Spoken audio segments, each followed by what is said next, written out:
Jesus, I surrender all to Him. I freely give. The 16th of August 1899, Volume 2. She continues to act as a mother for Jesus. Jesus continues to want me to act as his mother. He made himself seen as a most gracious little baby, crying, and to calm his crying, holding him in my arms, I began to sing. It so happened that when I would be singing, he would stop crying. When I wouldn't, he would start crying again. I would rather have kept silent on what I was singing. First, because I don't remember everything since I was outside of myself, and when one can hardly remember all the things that happen. And also because I believe it is nonsense. But Lady Obedience, who is too impertinent, does not want to give up. And it is enough that one does what she wants for her to be content, even with nonsense. I don't know. They say that this Lady Obedience is blind, but to me it seems rather that she is all eyes, because she looks at the tiniest things. And when one does not do as she says, she becomes so impertinent as to give you no peace. And so now to have peace from this beautiful Lady Obedience, because then she is so good when one does as she says, that whatever one wants through her one obtains. I will say what I remember of my singing. Little baby, you are little and strong. From you I expect every comfort. Little baby, gracious and beautiful, you enamour even the stars. Little baby, steal my heart so as to fill it with your love. Little baby, tender little one, make me a little baby too. Little baby, you are a paradise. Oh, please let me come to delight in your eternal smile. End of the reading. The 16th of August, 1912, Volume 11, The Harm of Thinking About Oneself and the Goodness of Thinking Only of Jesus. This morning, my always adorable Jesus told me, my daughter, the thought of yourselves blinds your minds. It forms a sort of human enchantment in you, and this enchantment forms a net around man. This net is made of weaknesses, oppressions, melancholies, fears, and of all the evil contained in human nature. The more one thinks of herself, even under the aspect of good, the thicker the net becomes, the more blind the soul. On the other hand, not thinking of oneself, but thinking only of me, and only of loving me in everything, is light for the mind, which forms a sweet, divine enchantment. Its net is also formed, but this net is made of light, fortitude, joy, and trust. In sum, of all the goods that I myself possess.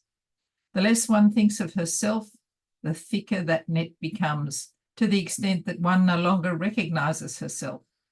How beautiful it is to see the soul wrapped in this net, which has been woven by divine enchantment. How delightful, gracious, and dear to all heaven, the opposite of the soul who remains fixed on herself. End of the reading. The 16th of August, 1923, Volume 16. Jesus wants us to do his will in order to give us of his own. If we do so, he receives his own glory from the creature. I was thinking to myself, why does blessed Jesus have so much interest, and he wants and loves so much that his will be done? What glory can he receive from a poor and vile creature who surrenders her will into his most high, most holy, and most adorable will? Now, while I was thinking about this, my adorable Jesus, with unspeakable tenderness and sweetness, told me, my daughter, do you want to know why? Because my love My supreme goodness is so great that every time the creature does my will and operates because I want it, I give her of my own. And in order to always give her of my own, I want her to do my will. Therefore, all the reason and the interest for which I want her to do my will is to find occasions and means to be able to always give. It is my love that does not want to be still. It wants to always run, flying toward the creature. But to do what? To give. And by doing my will, she comes closer to me, and I to her, and I give and she takes. On the other hand, if she does not operate to do my will, she keeps her distance from me, becoming as though foreign to me, and therefore she cannot take what I wanted to give her. And if I wanted to give her of my own, it would be noxious and indigestible for her, because her palate, rough and contaminated by the human will, would not allow her to taste or appreciate the divine gifts.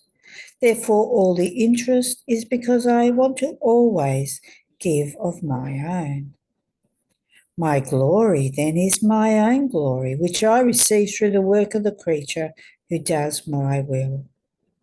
It is a glory which descends from heaven and rises again, straight at the foot of my throne, multiplied by the divine will, which has been exercised by the creature. On the other hand, the glory that those who do not do my will can give me, if there were any at all, would be a glory foreign to me, which many times reaches the point of nauseating me. More so, since when the creature operates to do my will, by giving her of my own, I unite to that work my sanctity, my power and wisdom, the beauty of my works, and incalculable and infinite value. I could say that these are fruits of my lands, works of my celestial kingdom, glory of my Father and of my legitimate children. So how could they not be pleasing to me? How could I not feel the enrapturing power of my supreme volition in those works of the creature, who works only to do my will? Oh, if all knew the good of it, they would not let themselves be deceived by their own will. End of the reading. There are no more readings today. Have a blessed day.